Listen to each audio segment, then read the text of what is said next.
हाथ कंगन को आरसी किया और मैं कहानियां ही सुनाता हूं, तो क्यों ना शुरुआत एक कहानी से ही करें।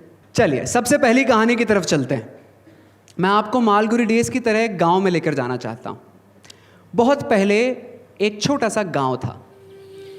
उस गांव में दो बहनें रहती थी, दोनों बला की खूबसूरत, इतनी खूबसूरत कि जैसे गांव वालों को नाज था कि ये बहनें हमारे यहाँ रहती हैं। दो बहनें थी, एक का नाम था सत्य और दूसरी का नाम था कहानी।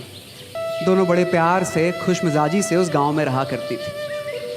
हुआ कुछ यूं कि एक दिन उस गांव में एक फकीर आया। फकीर समझते हैं? दोनों बहनों ने उस फकीर की खातिरदारी, सेवा इतने अच्छे से की कि जाते जाते तोहफे में वो फकीर उन्हें एक आईना दे गया।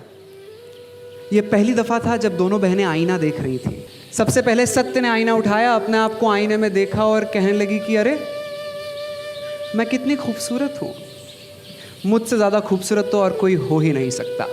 गुरूर कर बैठी, ऐंठन में आ गई। अगली बारी कहानी की थी। कहानी ने आईना उठाया, खुद को देखा और कहने लगी नहीं, ज़्यादा खूबसूरत मैं हूँ। दोनों बहनों में झगड़ा सा हो गया कि ज़्यादा खूबसूरत कौन। तो लगी एक छोटी सी शर्त ऐसी लगी कि दोनों बहनें एक एक करके गांव के बीचों बीच चौक तक पैदल चलकर जाएंगे और जिसके पैदल चलने पर ज़्यादा गांव वाले तालियां बजाएंगे, वाहवाही करेंगे, सीटियां मारेंगे, भाई वो बहन जीत जाएगी। पहली बारी सत्य की थी, बड़े ऐंठन में, गुरूर में कि मुझे देखकर, मेरा हुस्न देखकर तो लोग बावरे बावरे हो जाएंगे। सत्य चल पड़ी गांव की ओर और जैसे ही उसने पहला कदम गांव में रखा, हुआ बिल्कुल उल्टा। लोगों ने सत्य को देखा और डर गए, डरकर अपने अपने घरों के अंदर भाग गए। दरवाजे बंद कर लिए, खिड़कियां बंद कर ली, चिटकनियां भी लगा ली। सत्य बड़ी परेशान, उसे लगा ऐसे तो मैं हार जाऊंगी। चलते चलते सत्य पहुंची गांव के बीचों बीच उस चौक में। देखा तो जैसे पूरा गांव खाली सा हो चुका था। तब सत्य ने लोगों को अपनी तरफ आकर्षित करने के लिए, अट्रैक्ट करने के लिए एक तरकीब लगाई। तरकीब क्या लगाई कि सत्य ने वहीं खड़े खड़े, चौक के बीचों बीच खड़े खड़े अपने सारे कपड़े खोल दिए। नग्न अवस्था में वहां खड़ी हो गई, ये सोचकर कि अब तो लोग आ ही जाएंगे। हुआ फिर से बिल्कुल उल्टा।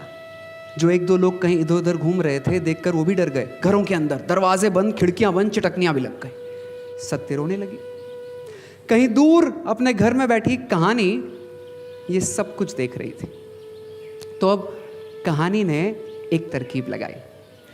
कहानी ने श्रृंगार करना शुरू किया। सबसे पहले उसने लहंगा गिनगाम का पहना, सर पर एक सुर्ख चुनर ओढ़ी, माथे पर बिंदिया, आंखों में काजल, गालों पर लाली, पैरों में पायल और पैरों की 10 उंगलियों में 10 अनवट बिछिया पहनकर तैयार हो गई और कहने लगी कि अब मेरी बारी।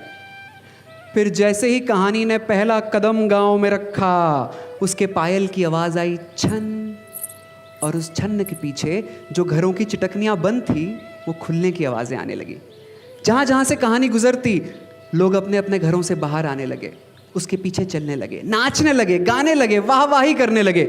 चलते चलते कहानी वहां पहुंची जहां चौक में सत्य खड़ी रो रही थी। सबसे पहले कहानी ने सत्य के कपड़े उठाए, सत्य को दिए और सत्य से कहा कि सत्य, आज एक बात की गांठ बांध लो कि लोगों को सच देखना बिल्कुल पसंद नहीं, और नंगा सच तो बिल्कुल भी नहीं। कहानी ने सत्य का हाथ पकड़ा और लेकर पूरा गांव घूमी। गांव का एक एक बच्चा, एक एक बूढ़ा, यहां तक कि हर जानवर भी उनके पीछे नाचते, गाते, वाहवाही करते, जैसे पूरे गांव में दिवाली आ गई। तब कहानी ने सत्य से कहा कि सत्य, जब भी लोगों को सच दिखाने की बारी आएगी, उसे कहानी की खूबसूरती का सहारा लेना ही होगा। बिना कहानी के श्रृंगार के, बिना कहानी की खूबसूरती के लोगों को सच देखना बिल्कुल पसंद नहीं। वाह, thank you.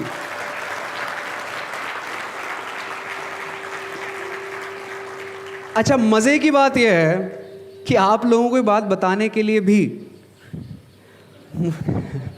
This is the beautiful part, that's how wonderful stories are. कहानियां हमें सही और गलत में फ़र्क करना सिखाती हैं, गलतियां करने से बचाती हैं। लेकिन जो लोग भी मेरी बात सुन रहे हैं, गलतियां करने से कभी डरना भी मत, क्योंकि जिंदगी में गलतियां सिर्फ वही करते हैं जो कुछ करते हैं।